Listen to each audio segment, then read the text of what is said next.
So we have a sister who was on an Air France flight from Paris to Dule, and the entertainment system on her chair was broken.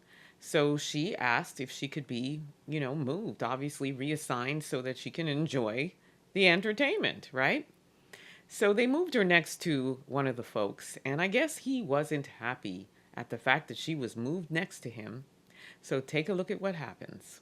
So we're on an Air France flight to Dulles from Spain, no, from Paris. And my friend, console didn't work.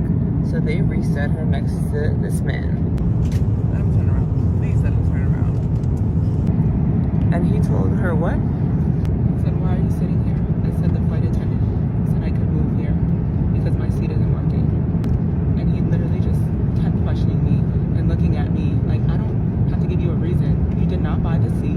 I was told I could move here. He gets up to go speak to the flight attendant. They come back and say, oh, he's not happy. Can you get up and move? First off, I don't care if he's not happy. I was given permission to sit here. I did not ask you to move from your seat. You did not buy this seat.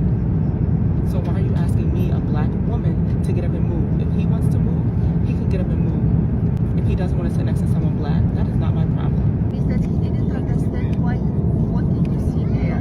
But it's not his business. I told him my seat is not working. Okay, you see, Exactly. They changed it twice.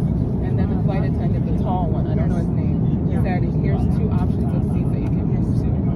So I told him that. But even if so, it doesn't... We don't have to explain to him why. No one paid for the seat. I paid for my seat back He then. understood what he was talking about, the guy on the other side. I'm not sure he heard what was the problem. But you understand what we're saying? It doesn't matter what the problem was. It's not his seat. He did not buy the seat. Why do you care? If it wasn't me, someone else could have been sitting there. It just happened that the flight wasn't full. So as you can see, she was questioned by this man. Why are you sitting here? Asked her a whole bunch of questions. And then he went and complained. And guess who was moved? She was moved. And really and truly, she didn't have to answer not one question this man was asking, okay? She paid for the same flight he paid for, but she had something that was malfunctioning. So they sat her there. That was the nearest empty seat. She did not owe this man a single explanation. But you see what happened here? You heard the airline stewardess say, he's not happy. So because the white man isn't happy, the black person has to move. Why doesn't he move if he's not happy? Why should she be inconvenienced yet again because your airline didn't have something that is operating properly? Okay? So this sister was inconvenienced twice, forced to move, while this man gets to sit where he is because he was unhappy. And the airline is saying that they moved her because they wanted to keep his family together. Oh, I see. So his family gets to stay together and she gets to be inconvenienced. And the airline is saying, oh, they didn't mean any harm. It wasn't discrimination. That was not the intent here. They just wanted to make sure that, the folks got to all stay together, hold hands, and sing Kumbaya.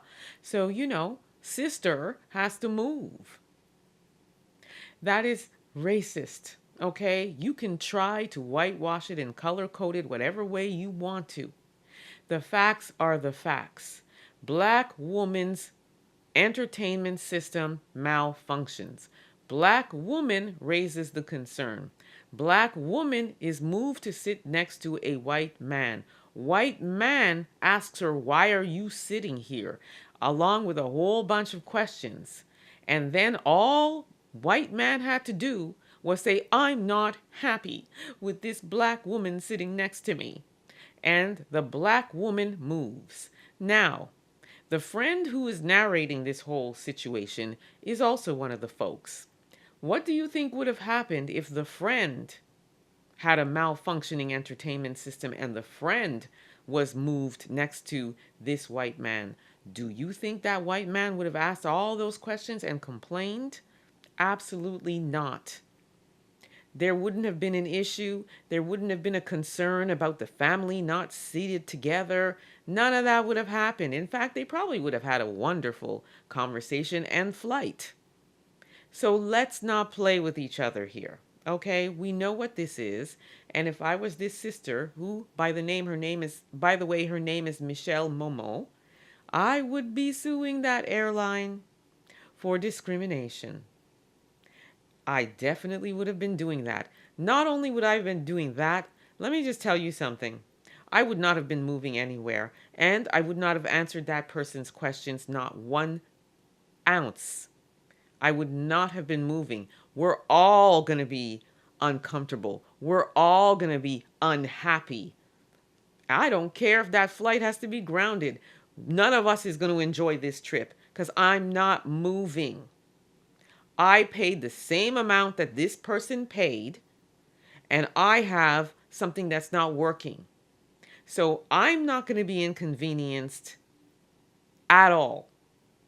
And if I have to be inconvenienced and uncomfortable and unhappy, everybody on that flight has to be. Okay?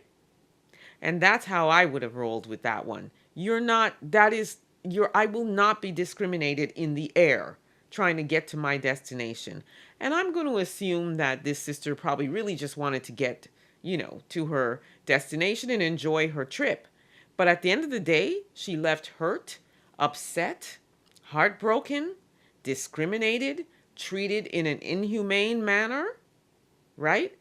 All of those things. So her trip didn't even start off good. I hope it ended well.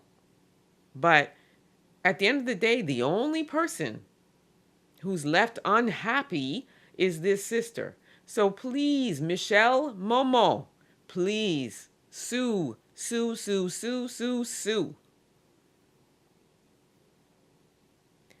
Let me know what you all think about this. Don't forget to like, subscribe, share this content. Also, don't forget to download the African Diaspora News app. You can grab it at the Google or Apple store. Also, subscribe to my